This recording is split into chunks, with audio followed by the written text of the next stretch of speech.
নমস্কার, এটি হলো একটি এসআইআর ফর্ম। পশ্চিমবঙ্গে যে চলতি এসআইআর চলছে তার একটি ফর্মের নমুনা, যেটা আমি 100% নির্ভুলভাবে করে দিচ্ছি। এভাবে আপনারা ফর্মটা ফিল আপ করুন। 100% সঠিক হওয়ার প্রতিশ্রুতি দিচ্ছি, এভাবে আপনারা করুন। ঠিক আছে, তো শুরু করছি। দেখুন, প্রথমেই রয়েছে আমাদের ফর্মে জন্ম তারিখ। তো সেখানে আপনার নিজের জন্ম তারিখ লিখবেন। কি লিখবেন? এখানে নিজের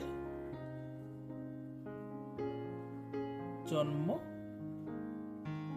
তারিখ, নিজের জন্ম তারিখটি লিখে দিলেন এখানে, বাস। তারপরে কলমে রয়েছে আধার নাম্বার ঐচ্ছিক, অর্থাৎ আপনার ইচ্ছে হলে আপনি দিতেও পারেন, নাও দিতে পারেন, আশা করি আপনি দেবেন। তো আপনার নিজের আধার নাম্বারটা এখানে লিখে দিলেন।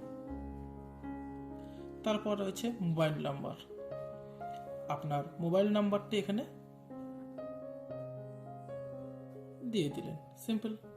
তারপর রয়েছে কি পিতা অথবা অভিভাবকের নাম। এখানে কি দেবেন? আপনার পিতা অথবা অভিভাবক, পিতার নামই দেবেন আশা করি, মনে করছি পিতার নাম দেওয়াটাই ভালো। তো আপনি আপনার পিতার নামটি এখানে দিলেন। কি লিখবেন এখানে? নিজের বাবার নাম। বাবা না থাকলে অন্য কোনো অভিভাবকের নাম দিতে পারেন আপনারা, ঠাকুরদা, ঠাকুরমা, মা, দিতে পারেন। তারপর পিতার অভিভাবকের এপিক নাম্বার, আপনার পিতার যে এপিক নাম্বার রয়েছে সেই এপিক নাম্বারটি আপনি এখানে দেবেন। দেখবেন আপনার পিতার যে ভোটার কার্ড রয়েছে, ভোটার কার্ডের উপরে যে নাম্বারটি রয়েছে এপিক নাম্বার, সেটা এখানে লিখে দিলেন। তারপর রয়েছে মায়ের নাম, আপনার মায়ের নাম এখানে লিখে দিলেন। মায়ের নাম, মায়ের এপিক নাম্বার, সেম মায়ের যে এপিক নাম্বার রয়েছে, মায়ের যে ভোটার আইডি রয়েছে, সেখান থেকে দেখবেন এপিক নাম্বার যেটা রয়েছে সেটা এখানে লিখে দিলেন। তারপরে কলমে কি রয়েছে? স্বামী অথবা স্ত্রীর নাম। আপনি যদি বিবাহিত হয়ে থাকেন, যদি বিবাহিত পুরুষ হন, তাহলে আপনার স্ত্রীর নাম। আপনি যদি মহিলা হয়ে থাকেন তবে আপনার স্বামীর নাম।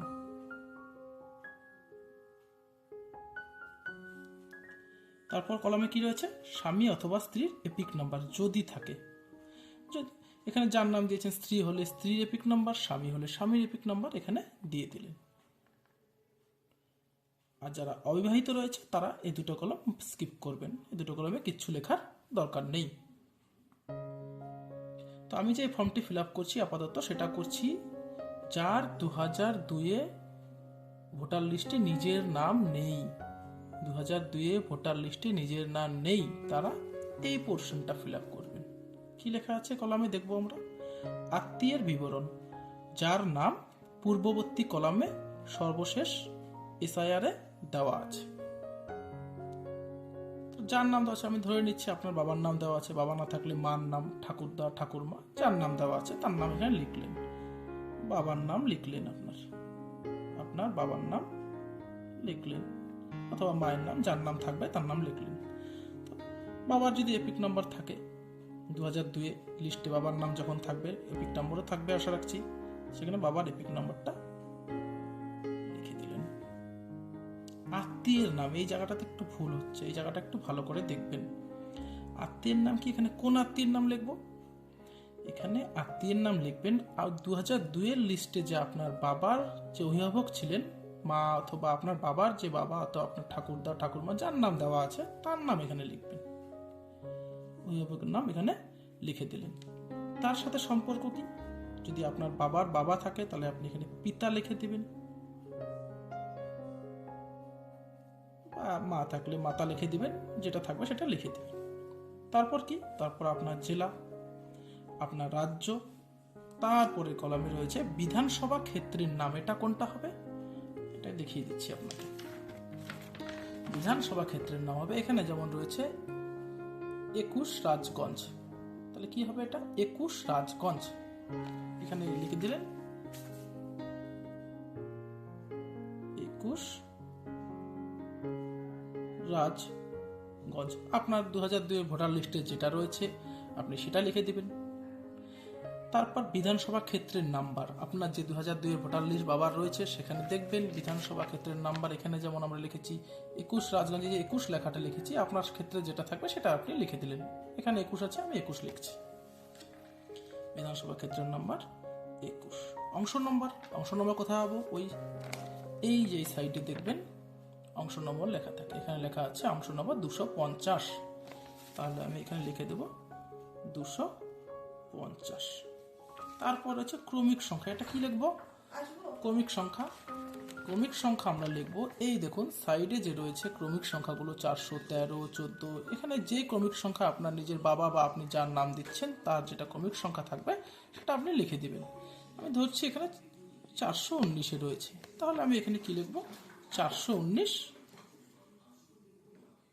লিখে দিব। তো এটা হয়ে গেল যার নাম 2002 নেই। দেখে নিন। এবার আমরা করব যার নাম 2002 আছে। তিনি কি করবেন? তিনি পুরোপুরিভাবে এই যে অংশটা রয়েছে এটা স্কিপ করবেন, এটা কিচ্ছু লিখবেন না। যার নাম 2002 আছে তিনি এখানে কিচ্ছু লিখবেন না, তিনি চলে আসবেন এই কলামে। এই কলামে কি আছে? 2002 যে আপনার নাম আছে, আপনার নাম লিখলেন এখানে। আপনার এপিক নাম্বার যদি থাকে, আশা করি থাকবে, আপনার এপিক নাম্বারটি লিখে দিলেন। ভোটার কার্ডের যে উপরে নাম্বারটি রয়েছে সেটা আপনি লিখে দিলেন। তারপর রয়েছে আত্মীয়ের নাম। আপনার ভোটার কার্ডে যিনি অভিভাবক রয়েছেন, আপনার পিতা মাতা যার নাম আছে তার নাম এখানে লিখবেন। তারপরে সম্পর্ক, এই জায়গাটা খুব ভুল হচ্ছে, এই জায়গাটা দেখবেন। সম্পর্ক কি? আপনার পিতার নাম এখানে লিখলে এখানে সম্পর্ক হবে পিতা, মায়ের নাম লিখলে হবে মা। এটা ভুল করবেন না, এটা একটু দেখে রাখবেন।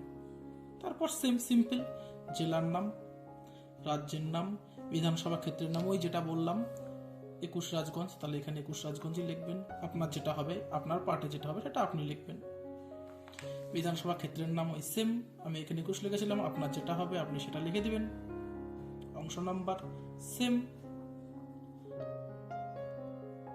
এবং ক্রমিক সংখ্যাটা কি হবে? ক্রমিক সংখ্যাটা আপনার ক্ষেত্রে হবে আপনার 2002 এর লিস্টে যেটা আপনার ক্রমিক সংখ্যা রয়েছে ওই সেম, আপনার যেটা নাম্বার রয়েছে ক্রমিক সংখ্যা, সেই ক্রমিক সংখ্যার নাম্বারটি এখানে লিখে দিলেন। বাস। তারপর নিচে চলে আসবেন, এখানে কি আছে? নির্বাচক বা পরিবারের যে কোনো সাবালক সদস্যের স্বাক্ষর বা আমাদের বৃদ্ধাঙ্গুলের ছাপ, আত্মীয় ধরন উল্লেখ করুন। এখানে আপনি আপনার নিজে সই করবেন, যারা সই করতে পারবেন না তারা হাতের ছাপ দিতে পারেন। বাস, কমপ্লিট। এই হলো, দেখে নিন একবার ভালো করে।